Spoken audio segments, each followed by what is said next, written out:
Yeah, alright, you want to be bogans. Poida Bogan here. You know him as the most handsome bogan in all the interwebby thingies. Hey, I've had a cracker of a day.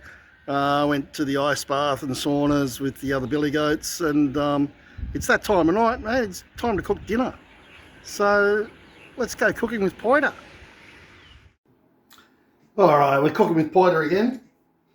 I'm surprised. Well, I shouldn't be surprised.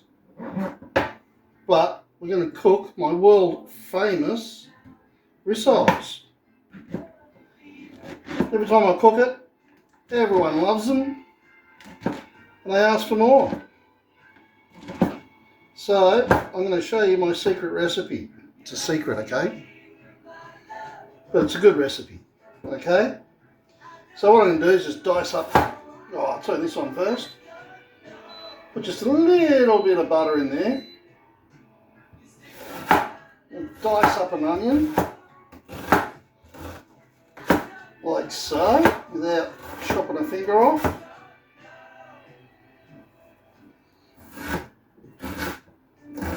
Doesn't matter, it doesn't have to be too fine. I'm only making a small batch, so I'm only going to do half an onion this time. Alright, dice them up. A couple of cloves of garlic. Best way to do them, I'll show you. Smack it. Flattens out. Dices up nicely.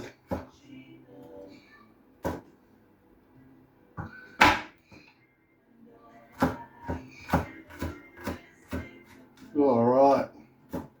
A little bit of onion. A little bit of mushroom with it. It's always quite good. And we just want to brown the onions up just a little bit. Beautiful, beautiful Poida. Alright, butter starting to melt in the pan. Not a big dollop, but just enough to cover the pan. We'll whack them in. All together, mushrooms, onion, garlic.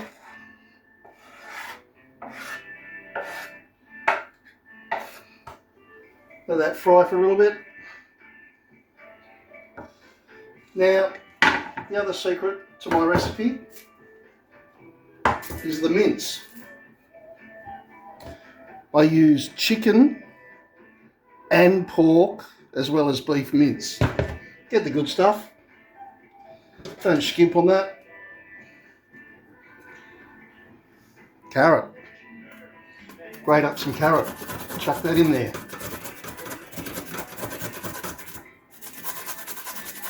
It becomes quite nice. A little bit crunchier. Grated carrot, yum.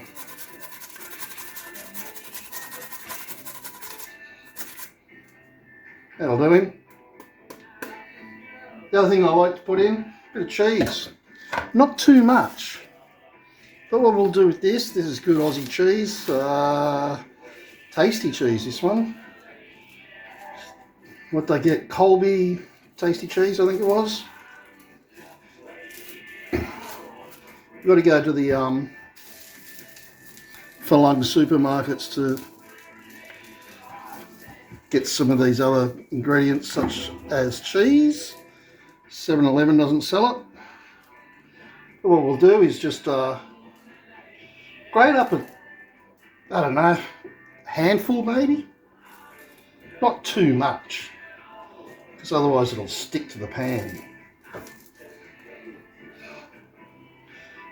Back all this in the bowl.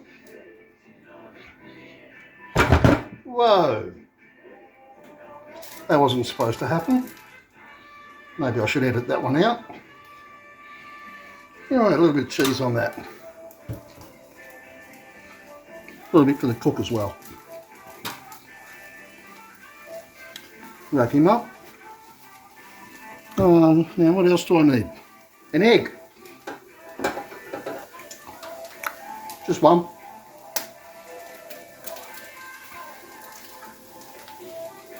Chuck an egg in there.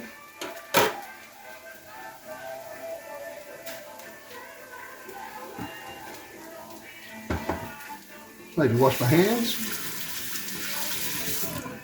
All right. What else we're chucking in? Just a dash of milk. Not too much.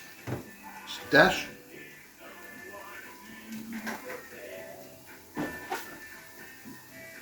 Another little secret. Bit of bread. It's what the bread does. Just makes it nice and light and fluffy a little bit. Just break it up into small bits. And then with the crusts, we'll crush them up and get a little bit of breadcrumbs happening. So we'll just break up a slice of bread into small bits and put that in the bowl. These crusts, mate, that's all I do is rub it up, get crumbs out of it, turn it into crumbs. That's all looking pretty good.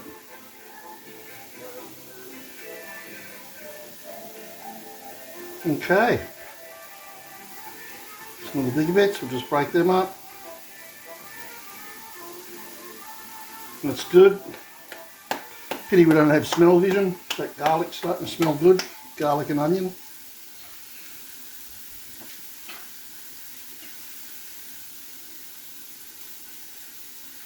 Get something to just stir that up with. I'll use some good old egg pepper.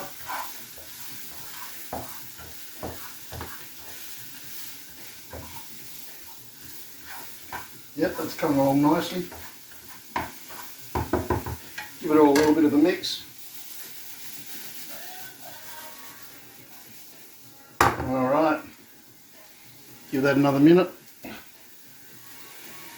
And I think that's all the ingredients we need. Next part is getting your hands dirty. But while we're cooking, you know, it's good fun to play with our food, get away with it. Make sure your hands are washed, people. I just went and washed my hands.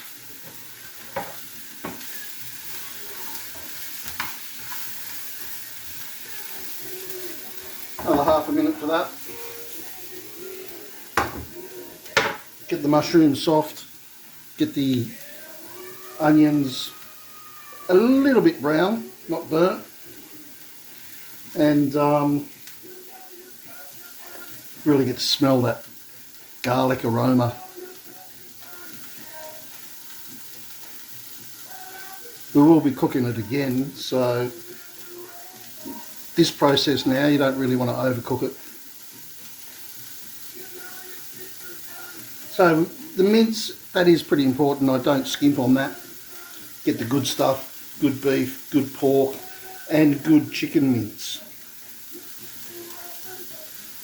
Grated onion, grated carrot, grated cheese, an egg, dash of milk, bit of bread. Wow, my mouth started to water already because I know what it's going to taste like. So what we'll do, chuck all this in the bowl. Try and get it all out.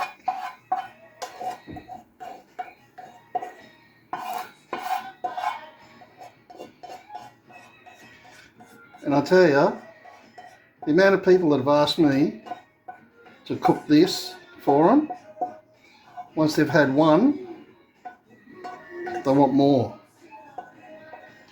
And it's a good thing to put in the fridge. You can cook a few too many because they taste great the following day.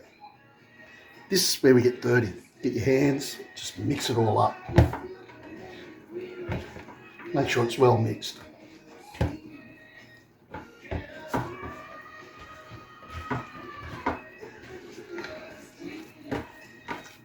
Give them a squish. Want to mix that egg in there. Want to mix that milk in there. Don't want to get it too soggy. And the bread will suck up some of these extra juices as well. But yeah, let's not get them too soggy. And from here, we're just going to make small patties. Now, this is good with your mash, some veggies, or you could use it as a hamburger, make a hamburger. Tonight I think I might just put it on a bit of rice, and I might even knock up a gravy. But that looks nicely mixed. Alright.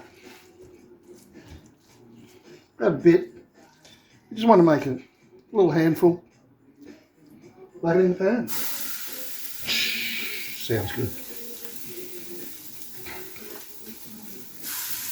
Make up 4 or 5 of these.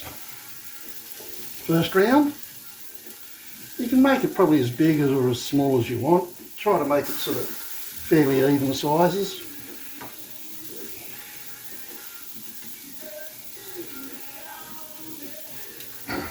I'll do 4. 2 small ones, 2 big ones. While I'm here, I'll just wash the old hands. The mince gets it a little bit, I don't know, a little bit greasy, I guess. So, always keep your hands clean while you're doing the cooking. Beautiful.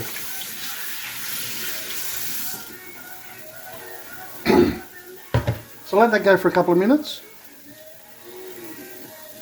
Too bad you haven't got smell vision.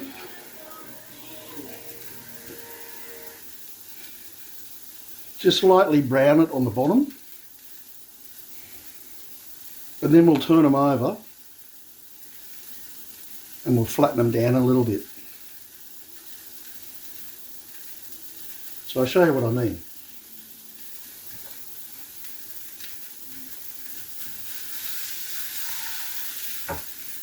Nicely brown, and just flatten it down a little bit. Again with this one, try not to let it get away from you. Flatten them down. And then give that another minute or 2. And then we'll turn him over. So what I should do is get a plate ready. And we'll store them on the plate as we go. Pretty easy, pretty good. I'll cook up the rest. I'll have a couple for dinner. And then I'll cook up the rest and put them in the fridge, midnight snack, or even tomorrow for lunch. I'll knock up some rice and some gravy, plate it up and have it for dinner. So this is my secret recipe. Don't go telling too many people, but you can try it out yourself. Just a couple of handy cooking tips, you know, while I'm living in Thailand, single bloke. Easy to knock up, tastes delicious, cheap as chips. Oh, it goes well with chips too. I've got the air fryer. I might, no, not tonight, but it does go well with chips as well. So what we'll do, we'll just give that a couple of minutes, turn it over again, and then be ready to go. So this is the end result. Looks all right to me. Bon appetit. So it's, yeah, Bogan out.